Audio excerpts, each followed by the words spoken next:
Primeira coisa, como foi na apresentação, professor, o seu desafio de ser ministro da Educação numa conjuntura bastante complexa, que era 2015, e num país tão plural e diverso como é o Brasil. Como foi a sua experiência no Ministério da Educação, de alguém que tinha uma larga experiência no mundo acadêmico, né, da reflexão acadêmica, num cargo que exige também a questão gerencial e de conflitos que acabam ocorrendo?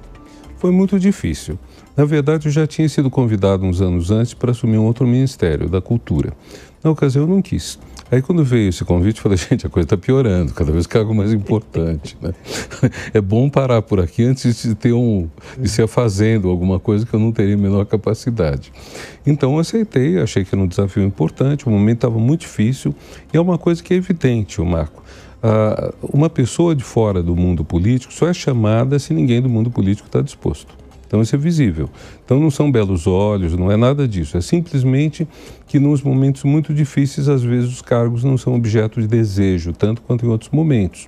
Por exemplo, no governo atual, Lula 3, você vê que desde o começo houve muita disputa pelos cargos. Os cargos voltaram a ser objeto de desejo, apesar da situação do Brasil não estar muito melhor do que no momento de 2015, quando, logo depois da reeleição, a presidente Dilma foi alvo de uma campanha muito forte e, além disso, a situação econômica já estava ruim, mas não está muito melhor, quase 10 anos atrás. Foi praticamente uma década perdida. Eu tinha tido a experiência da diretoria de avaliação da CAPES, que é um cargo que eu acho maravilhoso, porque para quem gosta da qualidade científica, como é o meu caso, você está lidando só com o pessoal top da academia, tudo que é área científica.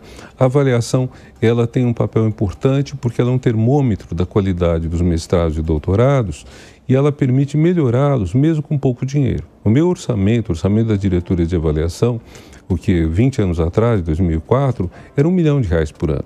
Quando eu fui para o MEC, o orçamento era 150 bilhões, 140, 150 bilhões. Uma diferença gigantesca. Mas tudo isso é aparência.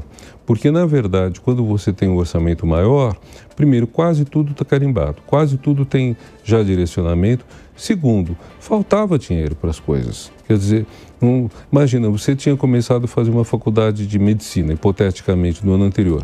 Então, você construiu os prédios, contratou os professores para 1 ano de medicina. No ano seguinte, tem nova entrada no primeiro ano e tem o segundo ano. E assim, gradualmente, você precisa de cada vez mais dinheiro.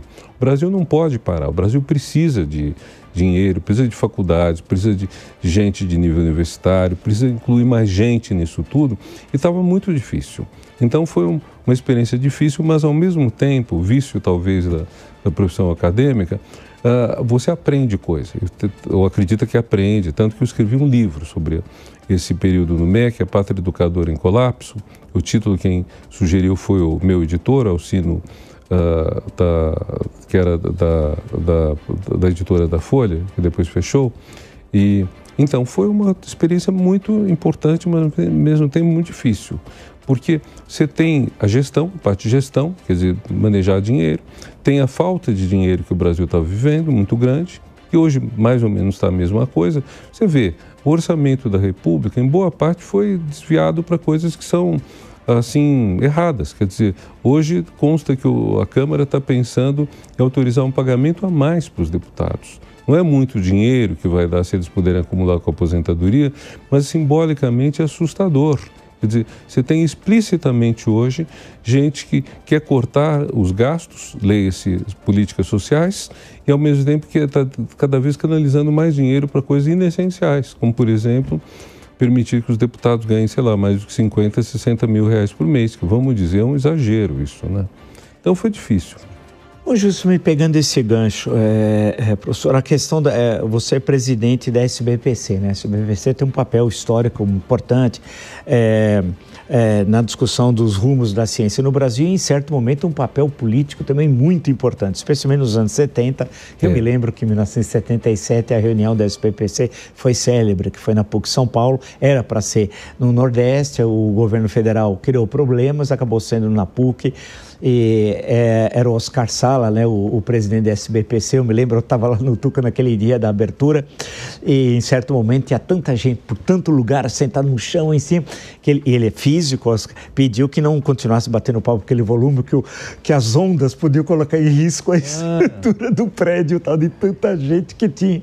E um ato de resistência naquele momento tão difícil da vida nacional. A SBPC continua tendo uma participação na vida política, né, e na vida científica. Como é hoje, qual é o papel da SBPC? Você foi eleito, foi reeleito na gestão dessa entidade hoje? Olha, primeiro que eu me filiei à SBPC exatamente nessa ocasião. Sim. Assim que chegou a notícia que o governo tinha proibido a reunião, na verdade o que o governo fez foi o seguinte: proibiu todos os detentores de cargos de confiança de irem à reunião que seria no Ceará. Sim, segundo, cortou todo o financiamento. Então era proibir, na prática era proibir. Teve uma assembleia na psicologia da USP, os barracões onde a gente estudava na época. Aliás, eu era professor havia pouco tempo na USP. E aí no dia seguinte eu fui até a Cardeal Arco Verde, 1625, e me filiei junto com a professora Carolina Bori, que era secretária executiva, secretária-geral da sociedade, depois foi nossa presidente e hoje dá nome ao prêmio para cientistas mulheres. Bom, a SBPC foi praticamente a cara do que a gente pode chamar de sociedade civil. Eu creio que nesse período, sociedade civil no Brasil tinha 3 pilares. A CNBB, Conferência Nacional dos Bispos, a Ordem dos Advogados do Brasil, OAB, e a SBPC. Cada uma no seu papel, uma mais na religião, outra com os advogados, que tinha um papel importante na luta contra a arbitrariedade da ditadura, e a SBPC no mundo acadêmico. Então foi muito importante. A coisa boa é que a sociedade civil hoje no Brasil é muito mais forte do que 50 anos atrás.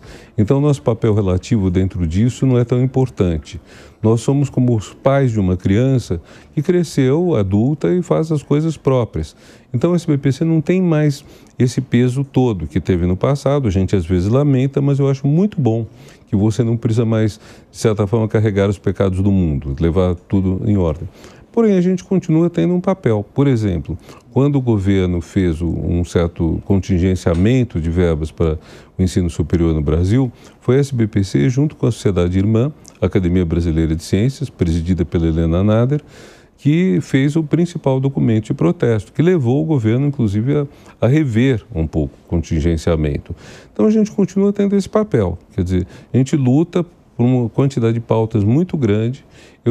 Quer dizer, nós somos sociedade do progresso da ciência, mas isso envolve diretamente tecnologia e inovação. Fora isso, a nossa revista chama Ciência e Cultura. Então, há 75 anos, a cultura está no nosso mapa. A educação é fundamental para nós, não só o superior e pós-graduada, que é a pesquisa mesmo, mas também a educação básica, que é o pivô de tudo. Saúde e meio ambiente são fundamentais. Então, eu chamo isso tudo um círculo virtuoso que a gente opera. E a gente faz o que pode dentro disso. Então... Deixa eu